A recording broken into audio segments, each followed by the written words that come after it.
Okay. Townley said, here's your elevator in Jamestown. Now, this last year, they bought so many bushel of wheat.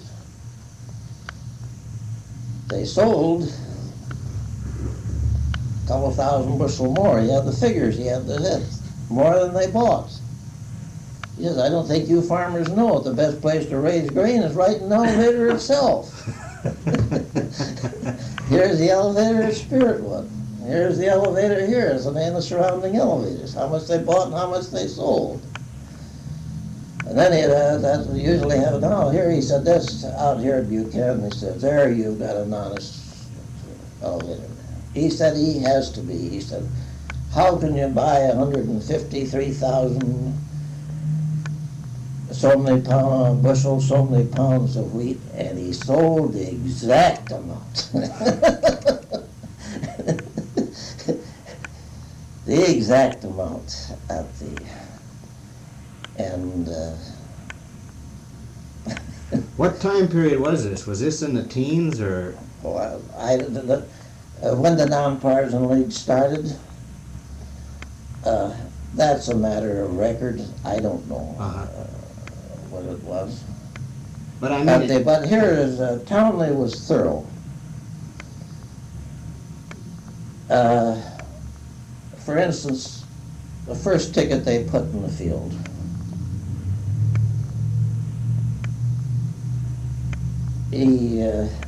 to get so farmers knew how to mark a ballot.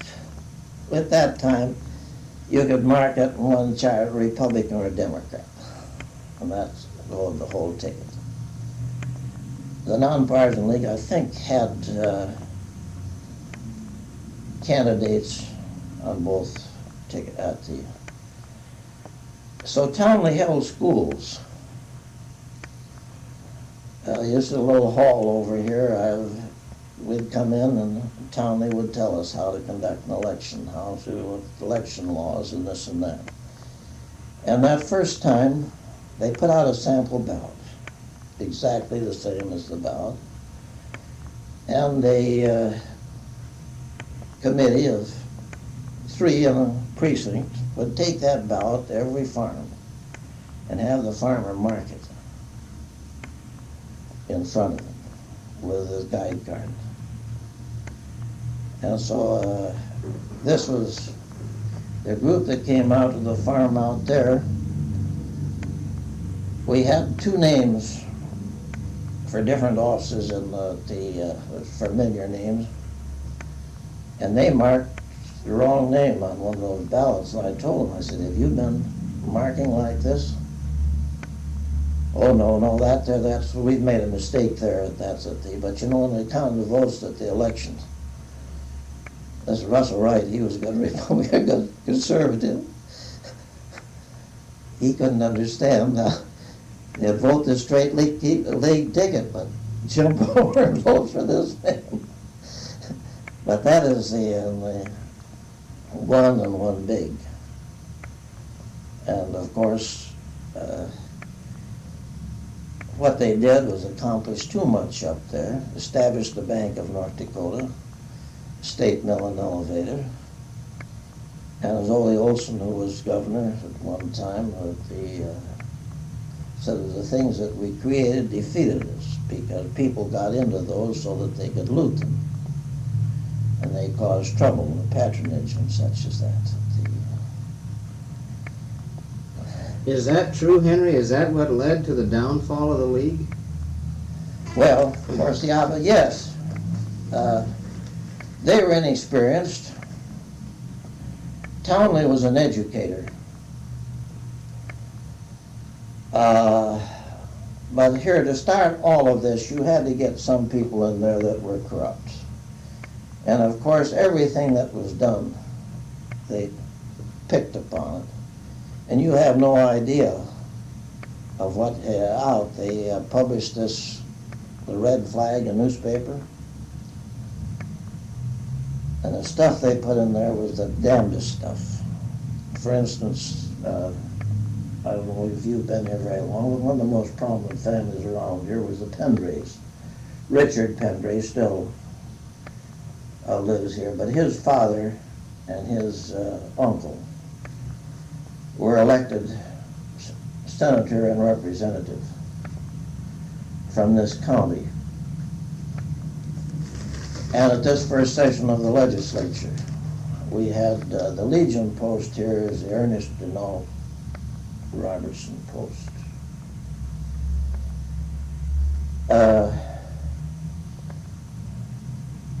Denault was a prominent man in town here, had been manager of the Bank of North Dakota. They had no children, so when the Robertson family lost their mother and father, to some of them left this family of kids. They took over this family of kids. Ernest Denault Robertson. Yes, come in, Ted. Ernest was killed in the World War. But he wanted to adopt these children. They were adults then, and we had no law in North Dakota that provided for the adoption of adults. So, here, this is my son, Ted. Yeah, I was telling you. Here's Listen, I'll just go, because I don't. Okay. So he talked to Senator Pendray, and Pendray introduced a bill there to permit the adoption of adults. And of course it passed. There's no reason why it shouldn't. But this damn Red Flame paper came out, a big cartoon on the front of it. Senator Pendray failing to get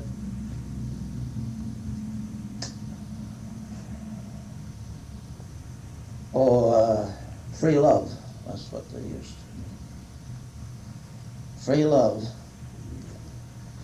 probably succeeded after all, because he got a law passed where he could adopt adults. And here what this cartoon showed was Senator Pendray leading a young woman, his wife and the kids here, out and giving the inference that he could have more than one wife. And that was peddled all over the state of North Dakota. That was the class of the, and of course,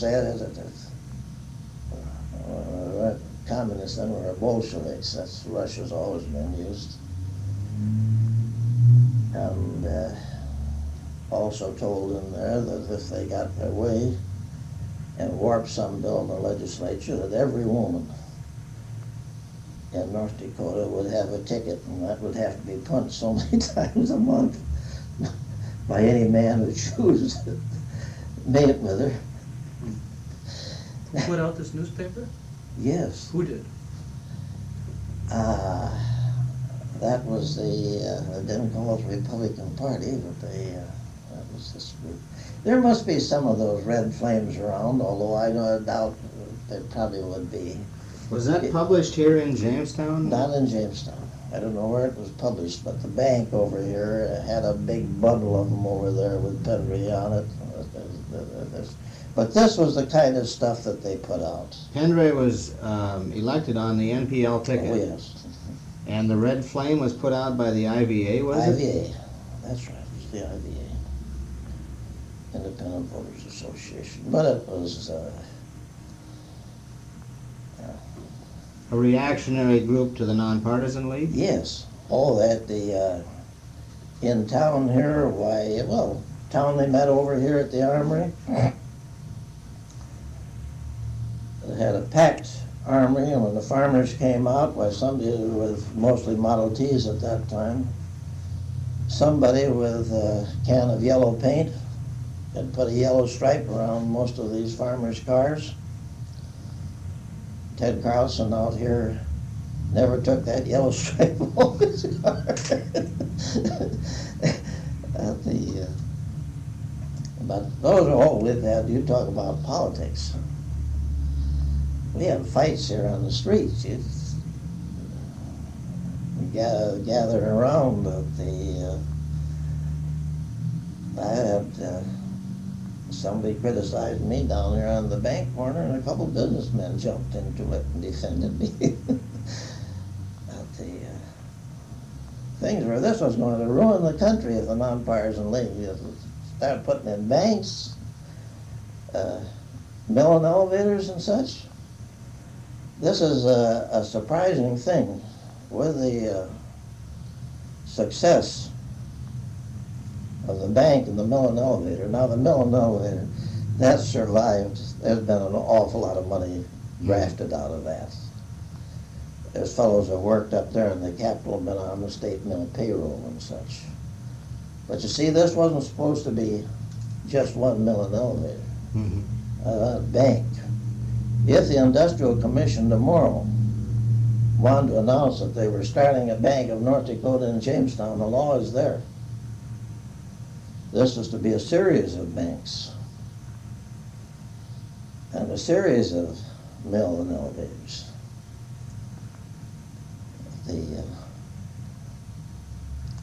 I have at times felt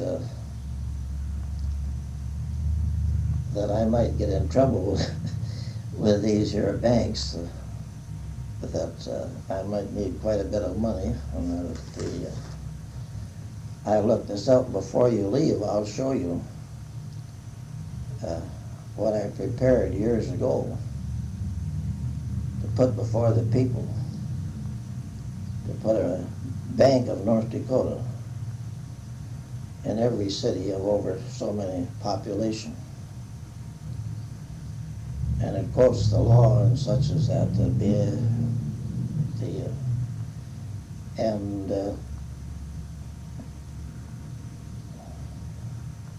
I would to, here's the idea. We have the initiative and the referendum here.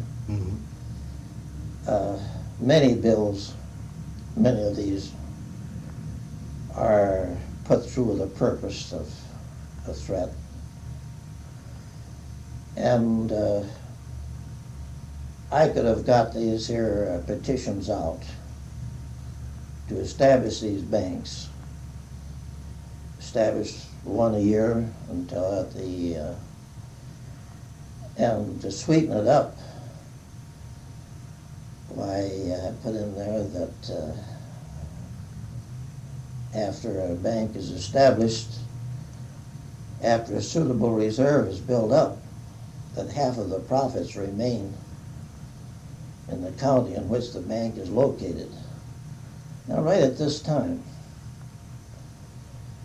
if that bill such as that was put before the voters, your old boss down there, Byron Hanson, he knows about it.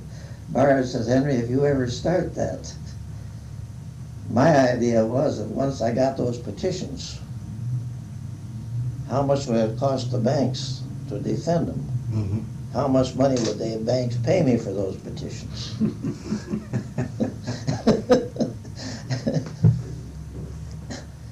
Byron said, if you want to start that, you can stop it, but he said that would get the momentum. He said you couldn't, somebody else would go through with it.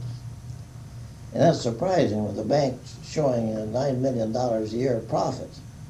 And there isn't too much goodwill for these banks. I don't know whether you are familiar. It's a few years ago, and we had me over at the palace over here at breakfast that morning talking about what taxes different groups paid, and city assessor was over there, and we asked him how much the banks paid, and he says, we don't have nothing to do with assessing the banks. And I was curious, and I looked it up. During the Depression, the banks were not making any money, and so they gave them tax relief, so that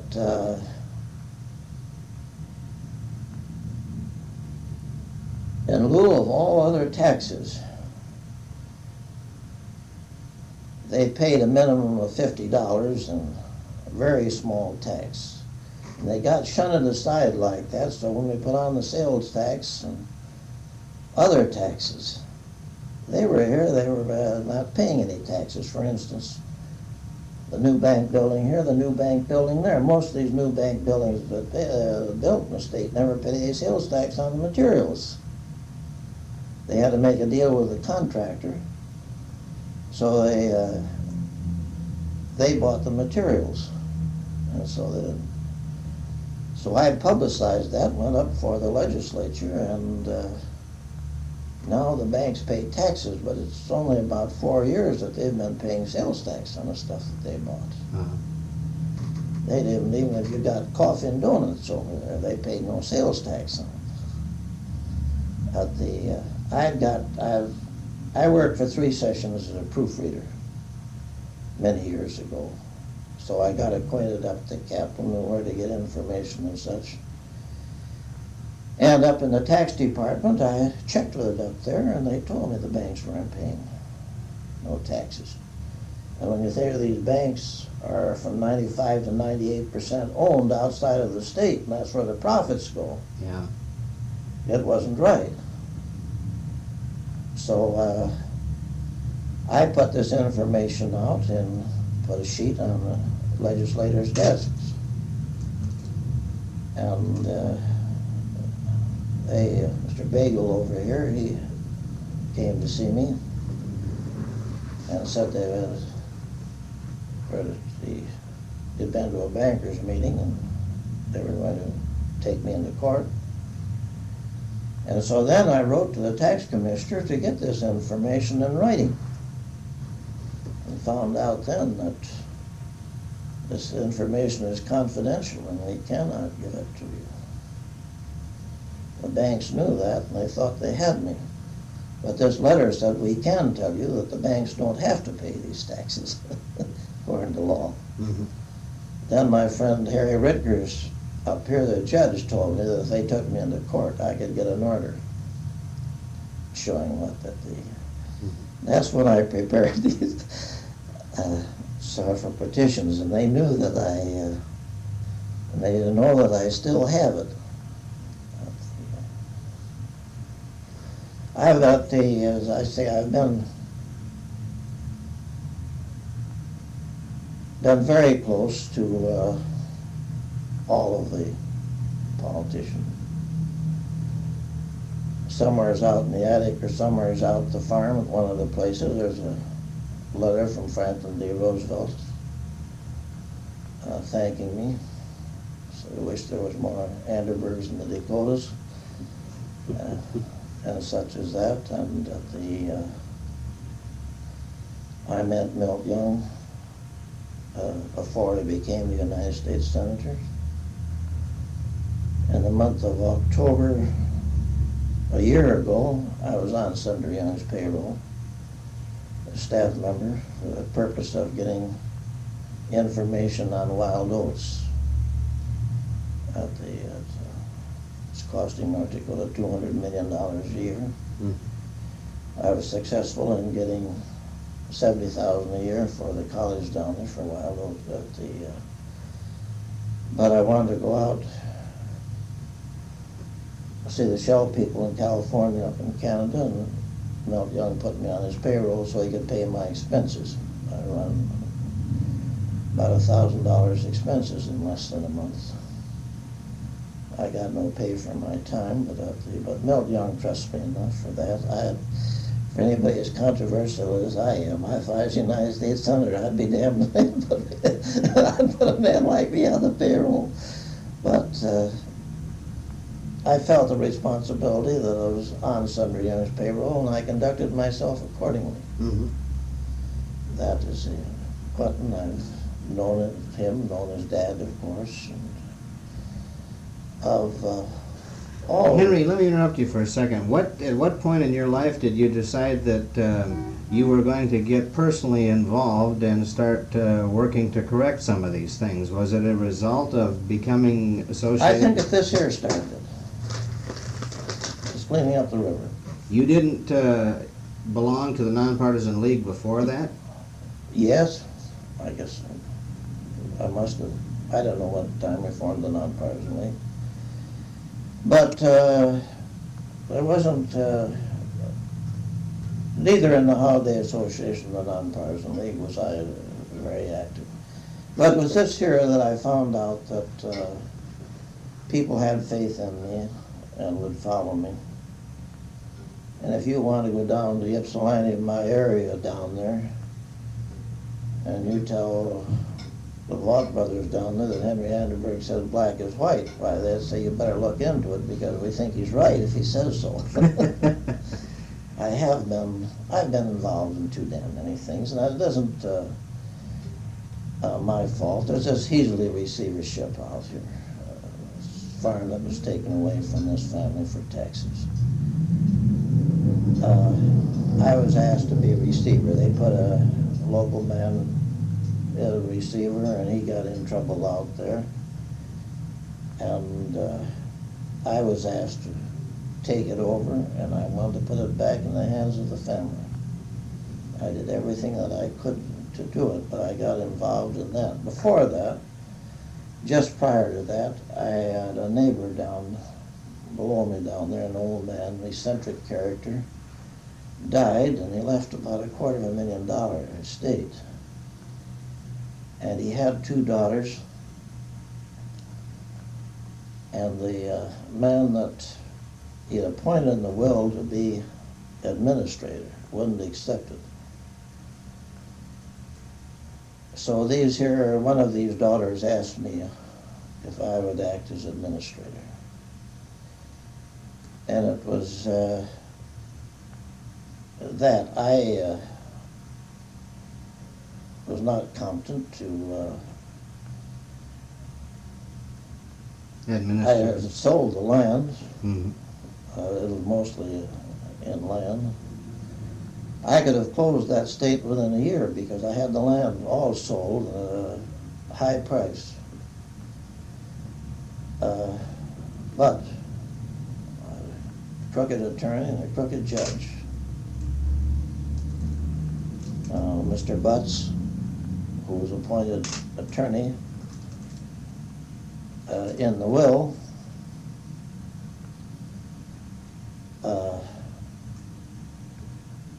I had faith in him. He was one of the most outstanding, prominent men in Jamestown. He went to penitentiary. I sent him there. County judge that was also crooked. And so I got involved in those two.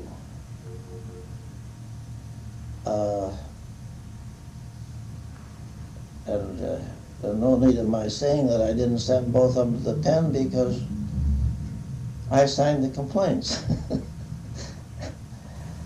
At the and of course they had lots of friends, both of them. They were both popular here, and they said I became emotionally involved, and I said, you're damn right. I listened to too many crying widows, mentally disturbed men. I don't know how anybody could defend them. Butts pled guilty to 7 charges of embezzlement and 3 of forgery. And Teddy George pled guilty. Up here he was county judge. At the God knows how much money he got away with. One of the Law brothers was telling me the other day that 3 young fellows down there broke into, were drinking and run out of liquor, and they pried the door open on a liquor store and got a bottle of whiskey and brought up for Ted George. He fined them each $150 apiece. And each gave their check for $150. All 3 checks were cashed at the Elks. Not a penny of it went to the county. There was $450 of one crack that he got there. This is one of the things. When was this? Well, this was just a few years ago. This is one of the things that's wrong in Jamestown law enforcement. Everybody knew that you could go up there with $50 and fix anything. And they seemed to be sad. They didn't know how bad that it was. The estates that were looted, and that's what they were. I've made that charge openly. I can go up here and pick up estates and know that they were looted. But I got publicity both through putting these two attorneys in the pen. This Heasley affair might surprise you. That's almost 15 years ago, and they tried to bring it into court again just this past year. At Now, which one is that? the Heasley affair. Yeah. Well, that's got more publicity in the state than Langer's ever got. The foreman's file on Heasley down there is the largest file in North Dakota. He didn't pay his taxes and was taken into federal court, spent a year in the penitentiary. And then, He's a farmer, right? yes, Yeah, I think. spent about $250,000 on it. He's paid the attorneys $250,000. And of course, he threatened to kill me and such as that. But the Heasley affair, I think the federal government wanted publicity on it. It served to collect an awful lot of money. At How did you get involved in that, Henry?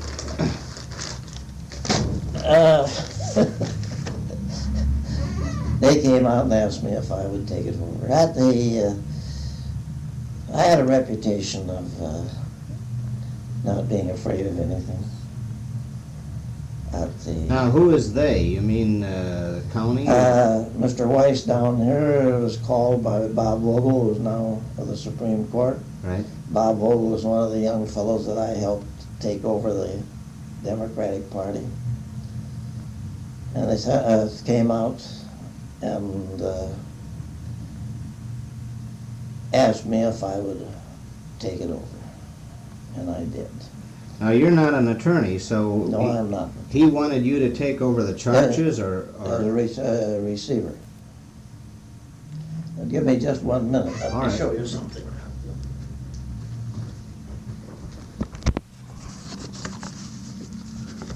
Heasley home, such. But Heasley on stand foreclosure, U.S. charged.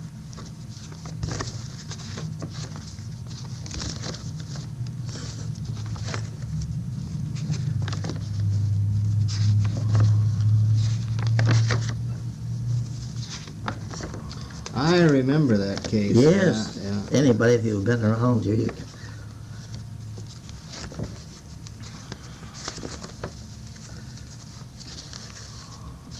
You know, the forum has their morgue down there.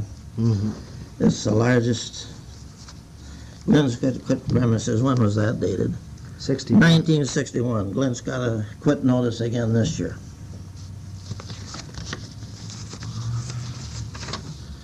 Liberty League News, the Heasley family. The John Birch Society picked this up and such. Can you imagine all of this? Yeah.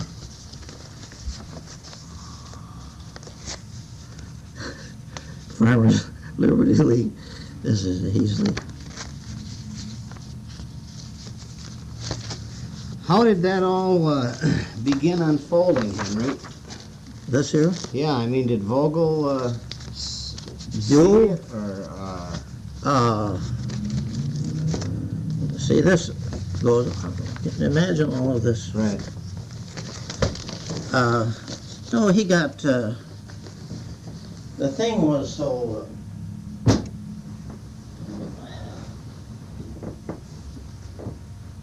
When he should have paid 14,000, he paid 200. When he should have paid 12,000, he paid 150. How he ever got by with it, I don't know, because he was buying new cars 5 at a time. He put up that $50,000 home and such out there.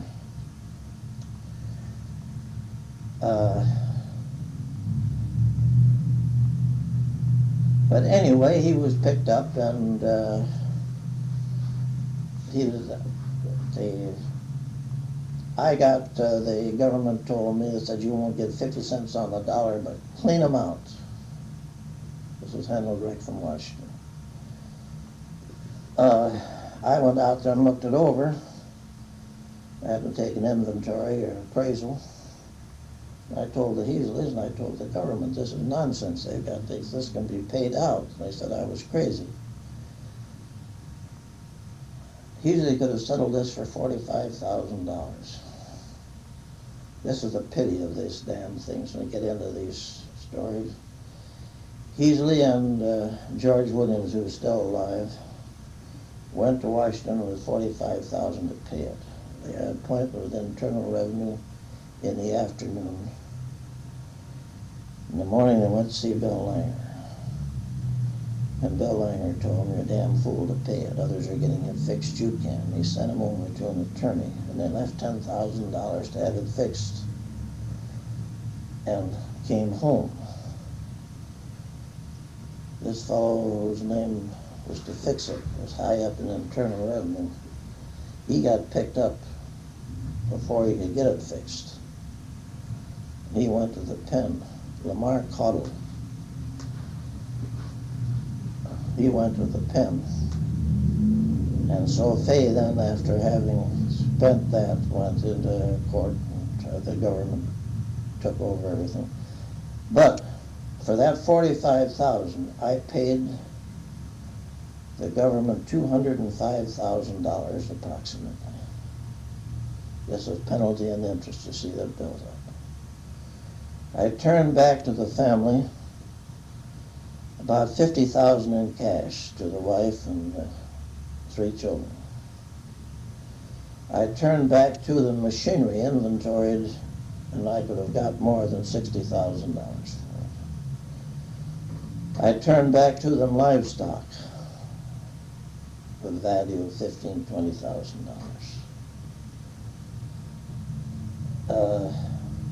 I could have. I arranged a loan for him with the Federal Land Bank so that with the grain that I had out there and such, that would be the only indebtedness that they had. They owed the state 30-some thousand. I went up because of my acquaintance with the tax commissioner. I got an agreement they'd take a settlement $10,000 for that. It was why they refused to accept it, and there was about $21,000 left for the state. And at the, this is all this publicity came out. Christ, they were broadcasting every half hour up there in the farm at one time. Yeah. But the law was trying to. The result of that is how I retired from farming. I built a terminal elevator up this one up here. Here in Jamestown. Yes. Uh-huh. How one retired farmer could get mixed up with the Heasleys, George and Bus, these attorneys. I was in the fellow that had charge of this Heasley here got to be the head attorney for Internal Revenue in Washington. And he called me up and asked me if I'd take another receivership. I said, "Christ, don't you think I've had enough trouble with this one?" Well, he said, "This is an interesting one."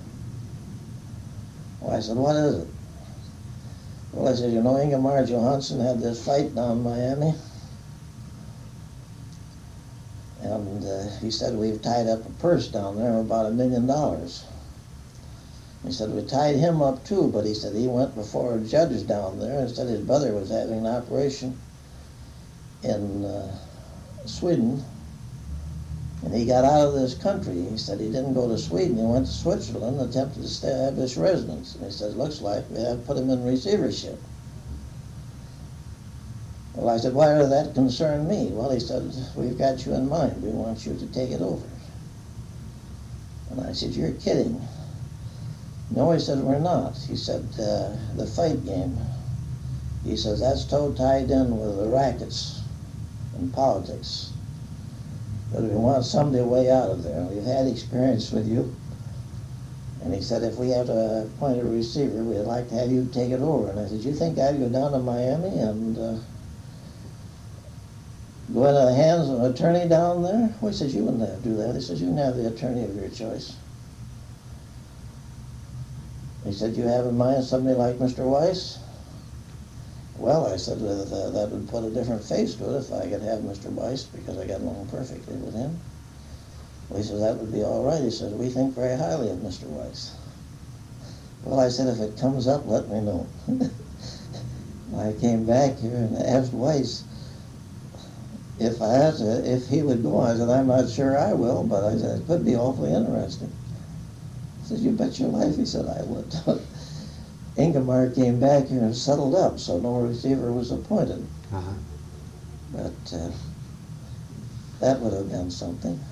Henry, I want to ask you some more about the league and the Farm Holiday Association. Now, over the years, you've had an awareness and a relationship with North Dakota politicians. Did you know the league leaders like Lemke and Langer? I knew Lemke, Fraser. Fraser. Townley, of course, very well. How about on the other side, like Nye and... The Gerald Nye was not, that was for the time of Nonpartisan. Yeah. I knew Gerald Nye. I've introduced Gerald Nye from the platform. Evaluate the North Dakota political leaders that you have known. Who do you think is the best statesman that North Dakota has produced? I don't mean a smooth politician now, I mean a good man. Well, there's no question Gerald Nye was a good man. Gerald Nye was one of the most able speakers. It was wonderful to sit behind Gerald Nye on a platform and watch him. At that time, political orators, would talk for an hour. And to see Gerald Nye handle an audience, I've seen this armory over here packed full. And you see somebody get restless and see Gerald change pace and bring him right back. I learned a lot from him. I've done the same thing in minor. I would say Gerald Nye was the smoothest, slickest. Oh, of course, Langer was a whiz, too. Langer was a defense attorney in criminal cases, and he was... Why is Langer so controversial in the minds of North Dakotans? It seems like there are no shades of gray with Bill Langer. People that I talk to either think that he was the savior of the farmer, the small man in North Dakota, or he was the biggest shyster that ever walked the state. He was both. He was both. I got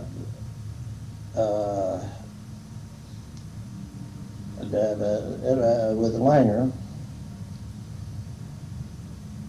Alvin Strutz was the Supreme Court. Strutz was from Jamestown. And Strutz was secretary to the local Nonpartisan League. And when Langer got to be governor, he took Strutz up there to take over his practice. And they chose me to succeed Strutz here. As secretary. As secretary. At the first meeting I attended, they all damned Bill Langer because he hadn't kept any promises and he ignored him here. And we had here, the head of the local Nonpartisan League was Judge Ellsworth, a former judge of the Supreme Court, but not much of an attorney, not very well thought of. And I was shocked to go up there and hear these here fellows like Alvin Strutz's father and Ed Green, Secretary of the Farmers Union and such, criticizing Langer, and I said, do we have to stand for that? And Judge Ellsworth said, what would you suggest? Well, I said, I'd either have it one way or the other. I'm not going to be on this committee unless we're recognized. So between the two of us, we dictated a letter to Langer, telling him things were getting out of hand here, and there was even talk of getting out recall petitions. And we sent it to him without consulting the other members of the committee. And so we got a word right back from him that he had been in town to meet with us. And I was down there, and we had a fellow here, Rube Poindexter. He was a brother of Dave, who was state treasurer. We were standing in front there, and Reuben said, hell, he said, what's the use of our showing up here? He won't show here no more than he ever did. And no more than got out of his mouth here, a car pulled up, and it's Bill Langer. And Langer had a way of loving up everybody, putting his arms around them. And he was doing that the rest of them. I was sort of the outsider. It looked to me the way they had talked to him, but we got up in the attorney's office, and they were all nervous, especially the attorney. Well, Governor, he said, we've got quite a bit to go into, and he said, I'm going to have Mr. Anderberg outline it to you because he's most familiar. Well, the only thing I was familiar with was what I'd heard, the beefing that they had done. Mhm. So that's the first time I'd met Langer, and I poured it on. And he told us what his troubles he had up there. And What were the gripes of the committee members? well, they wanted jobs. Oh, I see. And they were given jobs to the, we had especially up here at the state hospital. That was a patronage deal. And Poindexter wanted to be business manager up there. George Thompson, do you know George, that was manager of the Bank of North Dakota? No. Well, he was. George was up here. And there was talk around here, and we were being laughed at because Langer didn't recognize us, and these Republicans were holding their jobs. And it was gripes like that, mostly patronage. Patronage meant a lot then because we had even the fellows on the highways with a pickup and a shovel in it. Right.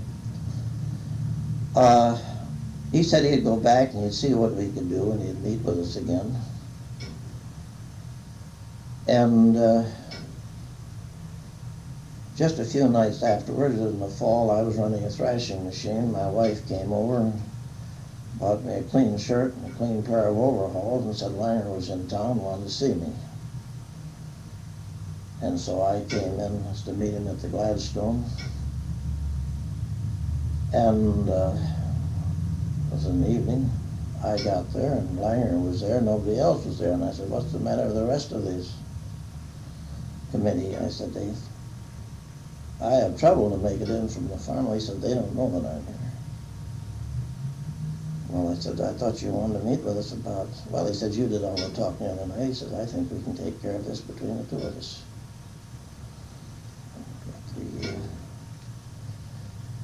He said, how bad has George Thompson got in with you people here? He said, you know, he's got an awful lot of friends. He said, when I come to removing him, he said, I ought to have a place for him. He said, would you have any objection? He said, if I give him a job at the Bank of North Dakota? I said, no. I said, George, that's not that bad. I said, George is a good friend of mine. I said, that'd be no problem. All right, he said, Poindexter can go to work the first of the month. We went right down the line of these others, our gripes. He said, you go up to the state hospital, take a couple of your members with you that are responsible. And he said, Dr. Carr will assure you that there'll be no more jobs given out there without your approval. He said, about the judge here, he said, you know, he said at the convention, he said, I only got the nomination by 1 vote. Now, he said, every son of a bitch and his brother claims it was their vote. He said, Judge Ellsworth, the worst of him. He said, you know, he sat in the hotel room. He said, I had to go over there and promise him, but he said, I've given him, offered him a job. They'll pay him $400 a month, and he doesn't need to leave Jamestown. He said, that's all he's entitled to. And I said, is that job still available to him? Is that? He said, that job is still available to him. And I said, all right, you can forget him. I can take care of everything. And from then on, Langer came to me. Henry, why do you say that he was both a savior of the small man and a shyster besides? Where did the duplicity come in there? For instance, here, Struts went over there and took over Langer's law practice. Alvin bought that practice there. Mrs. Langer's former Secretary of State in the law office. She's the mother of a fellow, the lawyer that's in politics up there, I forget his name. The idea was that Struts could take $400 a month out of that office for himself. The rest of it went on the note. Now then, if you had the Capitol was being built at that time, there was my friend, schoolmate that I went to school with, Pat Flanagan. He was maintenance engineer for the highway, and we remained friends. He told me of what was going on and such. If you wanted a pardon for someone, you went to see Langer. Langer would say, well, go and see Alvin Stretz. He has good luck appearing for the pardon board. You almost have to have an attorney. And so by the time you got to see Alvin Stretz, why, Bill had a pretty good idea what you were able to pay, and Alvin would say so much money, and you'd pay that, and the pardon, and see, Langer got the money. Mm-hmm. I don't know how many times they renewed that deal up there. If you wanted a contract, or had trouble with the highway department, or with that building. Here's, if you're listening to political stories, Pat Flanagan told me. He said, Henry, he said, politics isn't like we thought it was when we went to school. He said, I've offered to quit several times up there. Mrs. Langer has talked me out of it. But he said, you know, he said, I'm a labor man, a union man. He said, when the Capitol was being built, why, he said, the governor called me over, and I had got the job. They had changed the highway department from a three-man board, staggered terms, to such as we have now, a highway chief. And that was Bob Vogel's brother, father, got that job. He said, Bill called me over, and he said, Pat, he said, can you get a strike amongst the laborers up on the building the Capitol? He said, I said, yes, but why? He said, they're getting more money than we pay at the, that's all right, I want, he said, can you get a strike up there? And I said, sure. So he said, I got the fellows to strike. And he said, then Langer called me over, and now he said, I want a fight up there on the grounds. He said, can you organize some strike breakers and get up there to break that strike? He said, I don't care what happens. He said, I want some bricks thrown and some heads cracked. And he said, now that's against everything that I'd ever learned as a union man. And I said, this you have to tell me why. Well, he said, you know what we've got? We've got the highway department, highway chief. He said, they've referred that. He said, I've got to find a way to keep them petitions from getting in here at the Capitol. And he says, that's the only way I can see to do it. So he said, I did that. He said, I organized the strikers, I organized the strike breakers, and up there we had a fight on the Capitol grounds. Some heads were cracked, and the governor declared martial law to protect the. And when they come, you know, they always wait till the last day to file these petitions. They stopped those petitions from coming into the Capitol. And the militia around there wouldn't let anybody in. They went down and mailed them in, got the post office to go up there, and they stopped the post office from delivering. Pat Flanagan said, you know, Henry, he said, I laid low, I got out of Bismarck, he said, for almost 2 months, he said, till that over.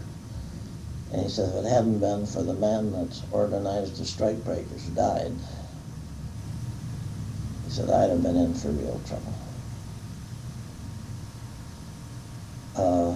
I checked that with the U.S. District Attorney afterwards. He says, yes, that's all true. He said, you know, he said one thing about it. He says, that man that died, he said, died under very suspicious circumstances. These are matters that can be checked up on. That is, Mhm. it's all that has happened. When that there, Langer had a trustee doing work around his house. When that trustee took $10,000 out of a dresser drawer in Langer's house, you know, they don't handle that kind of money legitimately. There's no question. Langer would help anybody. I've been against Langer. He knew it, and I've been for him. And in late years down there, I came into his office one time, there's a pair of boxing gloves hanging up there. What the hell happened now? How'd you get those? Oh, he said, kid so-and-so of New York, he said, got his license taken away from him, and he said that told me a story. He said, I thought he got a raw deal. He said, I sent a couple of boys down. Mr. Langer was chairman of the judiciary. This guy was a licensed real estate, and he says, that's the gloves he used in his first bout. He said he wanted. I was up to the Patterson Hotel with Langer, and Langer was hurrying because he had to get a train. I guess it was at that time. And there was a little old lady trying to see him, and she couldn't break through these. And I went over and asked her, and she said she wanted to see Langer so badly, something about her pension or something or other. And when Langer finally said, I've got to get up to my room, pick up my clothes, I told Bill, I said, there's a little old lady who wants to see you awful badly. Bring her along, bring her along. So I took her along. I took her and went up to Langer's room. Langer said, I haven't got much time. He took out an envelope, give me your name, what's your problem, and this and that. And she told him. Langer changed clothes up there, took his pants off, he turned his back to her, and he told her now, he said, I'm going to look into this, you're going to hear from me in a few days. If not, I'm going to be back in the state, and I'll let you know when you'll see me. Now, that's the kind of a fellow Langer was. Mhm. He went, he didn't have any success working with men in his office. He had one Methodist minister down there that he got along with. Otherwise, it was girls. And they were so loyal to him that they stayed with him after they got married. The girls told me down there of what a wonderful man to work for. They said when we got married and we got pregnant, she said, why, I told him I suppose I had to quit. No, I said, they don't. He says, you go home and have your baby, as soon as you have it, why, you come back here. And that's the way it is with all of us.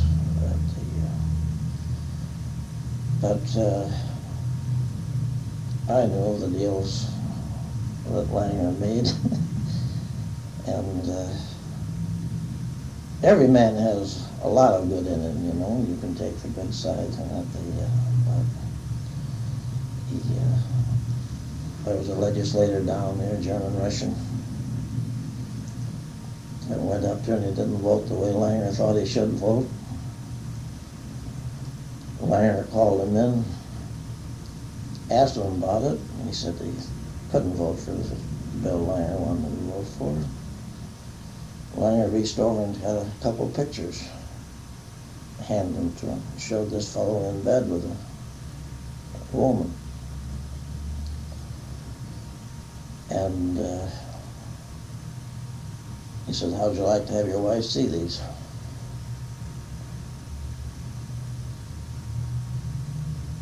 And the fellow said, well, he said, I'll just not see anything to you. And he went out and told one of his buddies in the Senate what had happened, and he pulled out. He didn't come back for 2 days. When he came back, he brought a big husky German-Russian wife along with him, and she took those pictures and she went straight into Langer's office with him, and she laid him down in front of Langer desk, and she told Langer just what he could do with them. She says, I know my husband. She says, I know you can get him drunk, and I don't doubt what you can get him in bed with another woman. But that's as far as it goes. And she almost threw Langer out of his office. You get to know anything about politics, these things happen though. Yeah, I could, now, like telling you that Heasley made this deal for $10,000, I can tell you that and prove it because George Williams still lives. The senator that this fellow told it was Alec Lind, that was with the Farmers Union for so many years. Alec Lind told me about this.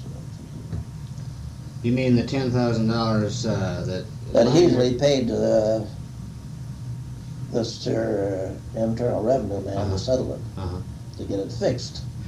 Henry, before I forget, let me ask you a question I've been wondering about. What was the relationship between Bill Langer and Henry Linden? That's, Henry Linden was just his man Friday. Henry Linden is,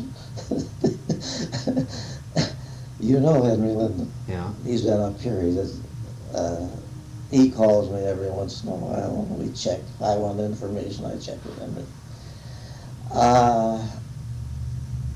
Langer said Henry Linden is the smartest political man, he said, that I've ever, he said, I can send Henry Linden not only into North Dakota, but into any state. Send him in there for 2 or 3 days, and he'll tell me how the election is going to go. And see, Henry Linden drove him around when he'd come in and if you wanted to see Langer was in town, you'd get a hold of Henry Linden, and he'd tell you whether you could meet with him or not. And Henry was in Washington, in and out of his office, dressed the same as you usually see him out here. Henry Linden is, I don't know whether he should be given so much power at the, Henry, one day I was in Washington, and Henry said, I got some chores to do for Bill. He said, come on along. So we got in an old Plymouth, and one of the girls had wrecked a car. We stopped at the garage and saw about that, and done some other chores. Then we pulled up in front of the hell was that big Washington hotel, the Tony one. Pulled up in front,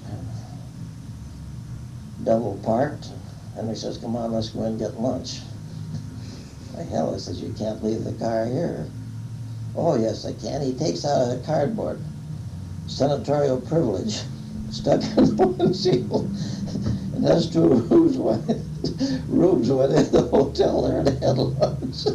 Left the car double parked out on the street, that old Plymouth. But here's the, now Henry used to be, could park his car anywhere in Fargo, never get it picked up, at no place. I drove around for half a day with Henry around Fargo, and when I got out of the car, I saw that we had Wallace stickers all over the